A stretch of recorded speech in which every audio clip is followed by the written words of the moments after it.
कफ यानी खांसी की स्थिति में कफ सिरप तो उपयोग किए ही जाते हैं, बट कुछ लोगों को कफ सिरप पीने में प्रॉब्लम रहती है, जिसके कई तरह के कारण हो सकते हैं, जैसे सिरप का बुरा टेस्ट, सिरप की स्मेल या अदर कुछ कारण। तो आज हम जानेंगे खांसी से राहत दिलाने वाली कैप्सूल के बारे में।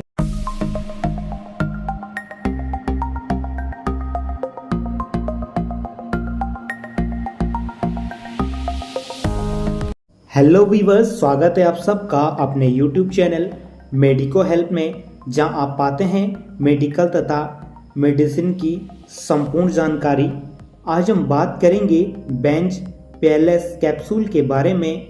बेंज पीएलएस कैप्सूल मैन्युफैक्चर की जाती है लुपिन लिमिटेड द्वारा, जबकि बेंज कैप्सूल में एक्टिव इंग्रेडिएंट या साल्ट के तौर पर बेंजोनेटेड पाया जाता है। तो आज की वीडियो में हम इसी कैप्सूल के बारे में जानेंगे, जैसे बेंज कैप्सूल का उपयोग क्या है, कैसे ये कैप्सूल कार्य करती है, इसको उपयोग करने के बाद होने वाले पॉसिबल साइड इफेक्ट क्या रहते हैं, इसकी कितनी मात्रा लेनी होती है, किन किन स्थितियों में इस कैप्सूल का यूज़ नहीं किया जाना चाहिए, व और भी अदर इम्पोर्टेंट जानकारी बेंज कैप्सूल से रिलेटेड। तो आप बने रहिए वीडियो में एंड तक पूरी जानकारी के लिए। और अगर आप चैनल पर पहली बार जुड़े हैं तो मेडिकल तथा मेडिसिन से रिलेटेड ऐसी ही वीडियोस पाने के लिए चैनल को सब्सक्राइब करना ना भूलें। अब जानते हैं बेंज कैप्सूल के बारे में।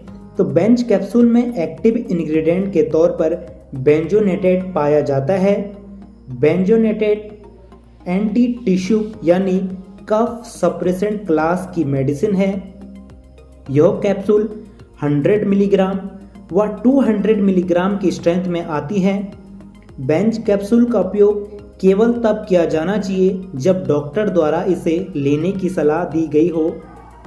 अब हम जानते हैं बेंज कैप्सूल के उपयोगों को। तो बेंज कैप्सूल का उपयोग एंटी टिश्यू या कफ सप्रेसेंट के तौर पर किया जाता है, यानी खांसी की समस्या के दौरान बेंज कैप्सूल का उपयोग किया जा सकता है।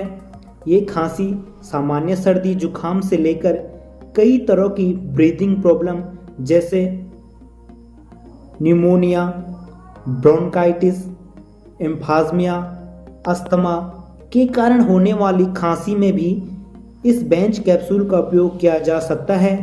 अगर इस दौरान डॉक्टर द्वारा इसे प्रिस्क्राइब किया गया हो तो तभी इन कंडीशन में बेंज कैप्सूल का उपयोग किया जाना चाहिए, वरना सामान्य सर्दी खांसी में बेंज कैप्सूल का उपयोग किया जाता है। अब जानते हैं बेंज कैप्सूल कैसे कार्य करती है। तो बेंज कैप्सूल में मौजूद एक्टिव इंग्रेडिएंट बेंजोनेटेड रेस्पिरेटरी ट्रैक्ट यानी श्वसन तंत्र, लंग्स और प्लूरा जिसे हम फुसफुस भी कहते हैं, इनकी एक्टिविटी को डायमिनिंग करके यानी कम करके और इसके सोर्स पर कफ एक्टिविटी यानी खांसी की गतिविधि को रिड्यूस करके कार्य करती है।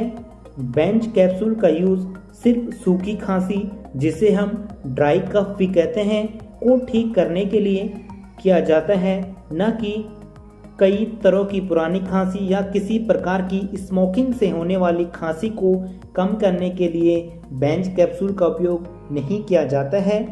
बेंज कैप्सूल का उपयोग करने पर कुछ साइड इफ़ेक्ट जैसे ज़्यादा ड्राउजीनेस होना या चक्कर आना जैसे महसूस होना, कन्फ्यूज़न होना, विज़न का ब्लर होना, नोज़िया या वोमिटिंग होना, ये साइड इफ़ेक्ट बेंज कैप्सूल लेने के बाद देखे जा सकते हैं। और यदि साइड इफ़ेक्ट ज़्यादा मात्रा में होते हैं तो तुरंत अपने डॉक्टर से कंसल्ट करना चाहिए। अब जानते हैं बेंज कैप्सूल को कितनी मात्रा में लेना चाहिए। 10 साल से बड़े उम्र के लोगों में इसकी मात्रा दिन में 2 से 3 टाइम दी जा सकती है, जो कि मरीज की कंडीशन पर निर्भर करती है। हालांकि इस दौरान डॉक्टर द्वारा दिए गए निर्देशों का ही पालन करना चाहिए। बेंज कैप्सूल को प्रेगनेंसी के दौरान महिला द्वारा लेना अनसेफ हो सकता है, और ड्राइविंग करने से पहले भी यदि किसी व्यक्ति ने बेंज कैप्सूल ली है तो ड्राइविंग को अवॉइड करना चाहिए, क्योंकि बेंच कैप्सूल का एक साइड इफेक्ट ब्लर विजन भी होता है, जिससे ड्राइविंग करते समय व्यक्ति को देखने में समस्या आ सकती है। तो ये थी आज की जानकारी बेंच कैप्सूल के बारे में, जिसमें हमने जाना बेंच कैप्सूल का उपयोग ड्राई कफ यानी सूखी खांसी में किया जाता है, जो कि कई कारणों से हो सकती है। वह बेंच कैप्सूल का उपयोग करने से होने वाले साइड इफेक्ट, इसकी डोज क्या रहती है सामान्यतः, जो कि दिन में 2 से 3 बार होती है, कब इसको लिया जाना चाहिए व कब इसे लेने से बचना चाहिए। तो आज की वीडियो में हमने जाना बेंच कैप्सूल के यूजेस को। तो अगर आपको वीडियो पसंद आई है तो वीडियो को लाइक, कमेंट व शेयर जरूर करें, और अगर आप चैनल पर पहली बार जुड़े हैं तो चैनल को सब्सक्राइब करना ना भूलें।